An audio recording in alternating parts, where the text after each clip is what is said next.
So we're multiplying and dividing rational numbers. That means fractions.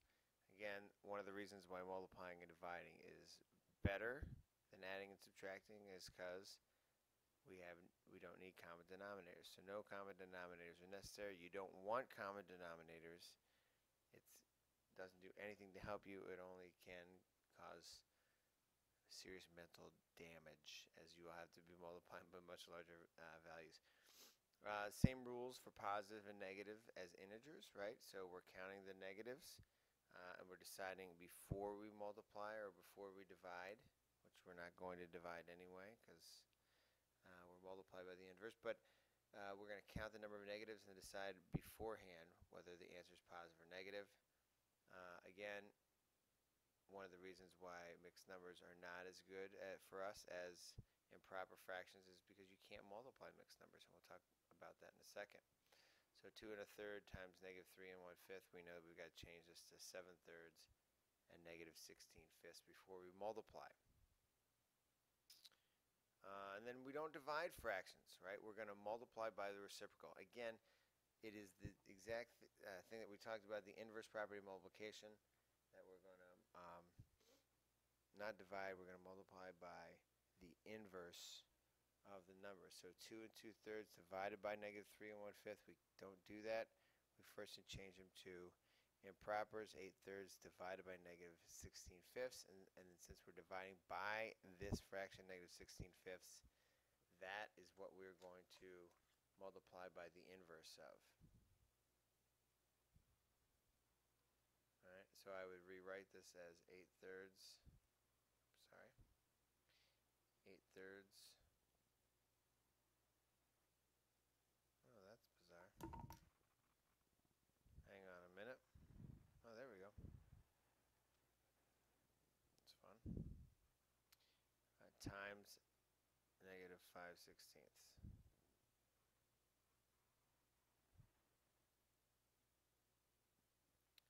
And then also the nice thing about, since we're multiplying fractions, we can multiply straight across if we want to, right? Negative 40 over 48.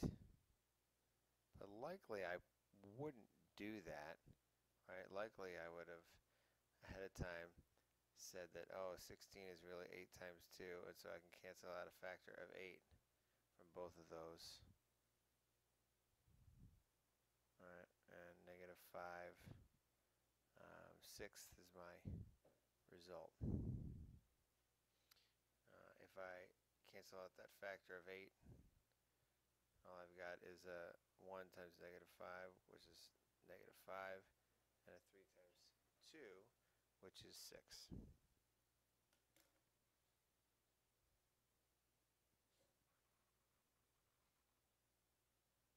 So I want you to give that one a shot here. I'm going to pause it. You pause it. Tell me when you got an answer.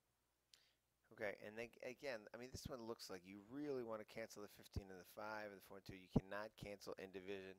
You can only cancel it once you've rewritten it as multiplication.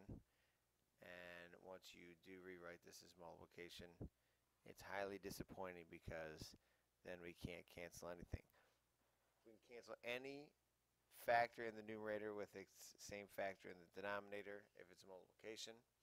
And we don't have that here, so we've just got to straight multiply this to get 8/75 or whatever.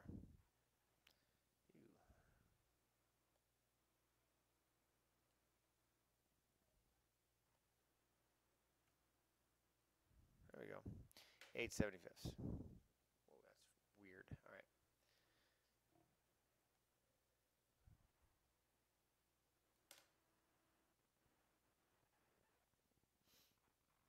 Okay, now, a key understanding here is, do we get the fact that there's no way we should be multiplying and then reducing? We got to be looking for, if it's multiplication, which this all is, we need to be looking for common factors and canceling them out. And they don't need to be in the same fraction or in the next fraction. If we got all these fractions we're multiplying, eventually this top would all be, you know, if you think of it in prime factorization terms, 28 is 2 times 2 times 7. There's a 3, there's a 5, there's a 6, which is 2 and a 3. So there would be 2, 2, another 2 here, a 3 and the 6, a 5 and a 7. And we've got in the 4, we've got 2 and 2, we've got 3 times 3, we've got 7, we've got 5, we've got 3 times 3. So when we cancel, what we're really doing is we're really multiplying, we're canceling out a numerator and denominator mass 1.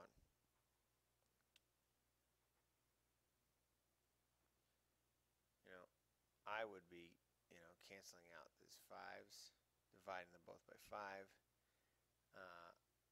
a power of 3 here, with a power of 3 here, this factor of 7, sorry, with a factor of 7 here, leaving you with a 4, right, because this is 4 times 7, you're canceling out that 7. And then we can cancel out a factor of 4, and they're just 1s. This 6, we can make that 2 times 3 and cancel out the 3 with this power of 3.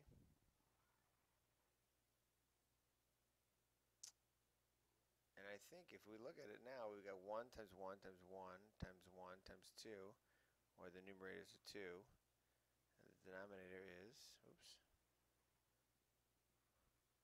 denominator is 1 times 3 times 1 times 3 times 1, which is 9. So this all comes down to 2/9. If you multiplied it all out, you'd have 3 times 28, yuck, whatever that is, 84 times 5, which is 420, times 1 times 6, which would be 420 times 6 is 2520. Alright, over 4 times 9 times 7 times 9 times 5 be 81 times 5, which is 405 times 7, 28, 35, and 28, 35 times 4, whatever this mess is.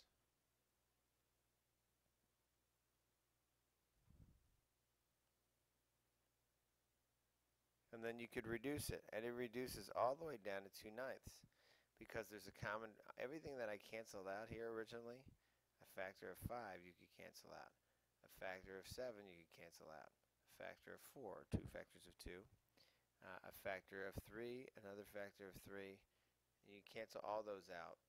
So you're going to cancel out 2 times 2 times 3 times 3 times 5 times 7, whatever that is, but then that comes all the way down and reduces down to 2/9. So this would take you a long time to figure that out. Even if you use the part where you're, getting all the prime factorization and then canceling out, it still take a long time. Whereas you're kind of looking at the prime factorization within your up top here, right? Within these terms up top, and canceling the common primes again. Anything numerator and denominator, you're canceling out a mass 1. And again, if the fractions are monomials and they look really ugly, it's really not that big deal. And again, I would not multiply first. I would cancel out common factors. Right? I'm looking at numerators and denominators. I got a 5 here, and I've got 5 times 5. Right? Let me come back over here.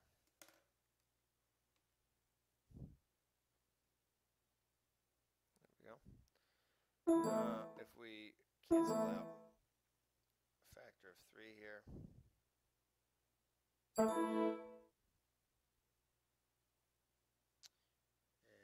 can we cancel anything else out? Numbers wise, it doesn't look like it.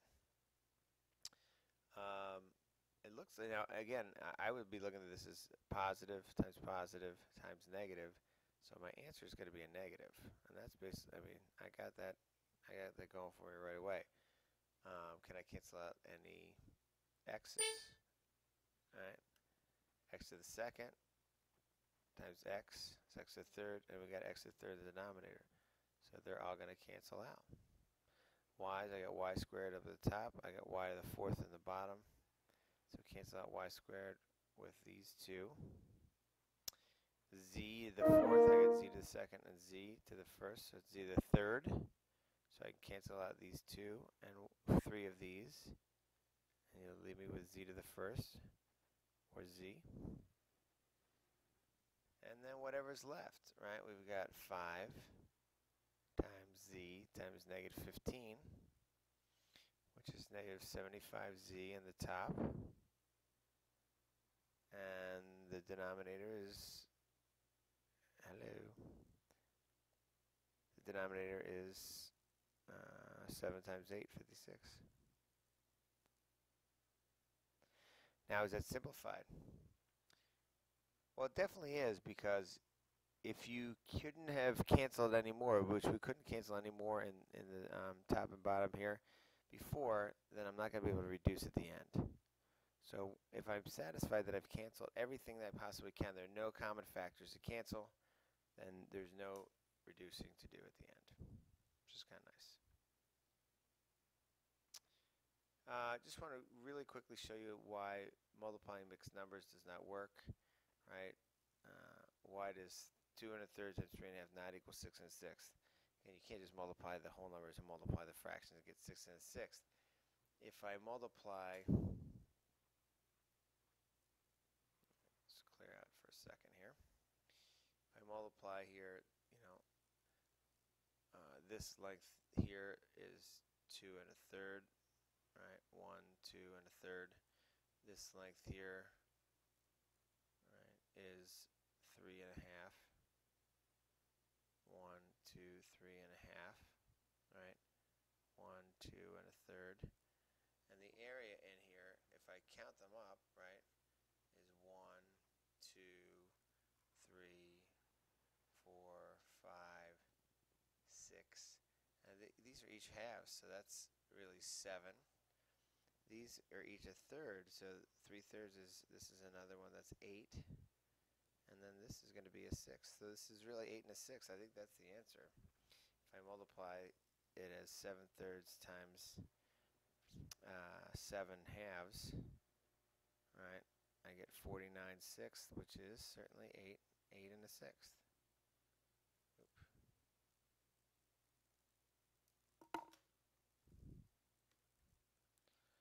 All right, 49/6 is 8 1/6. So you can't multiply the whole numbers and multiply the fractions. You've got to change them to improper, and then that gets you the actual multiplication. Again, solving rational equations, same thing that we've done. Simplify as much as we can. We can use method 2. We can get common denominators and add here. This is a good candidate for method 2 because I would just want to multiply through both sides by 12, right, to cancel out the 12s and the 4 and the 3, because that's the LCM of the denominators. This gives me 9x plus 8x equals 5, so 17x, so x equals 5/17. This is not a good candidate, at least not yet, in order to use method 2, because we need to simplify first. We got to distribute that 2/5 in there first. I think I've done that over here. So if we distribute the 2/5 in, 2/5 times 1/2 x is, again, cancel the 2's, be 1/5 x. But I got to then distribute the 2/5 again times the 10/12, which is a 5/6. That gives you actually 1/3 if you reduce it. Then I would now this is a good candidate for method 2. I would go ahead and multiply through by 15, or if you don't want to do that, you can subtract 1/3. It becomes the number 15 with the fractions, and then solve this. Multiply the 1/5 x. Multiply both sides by 5/1 to cancel that out.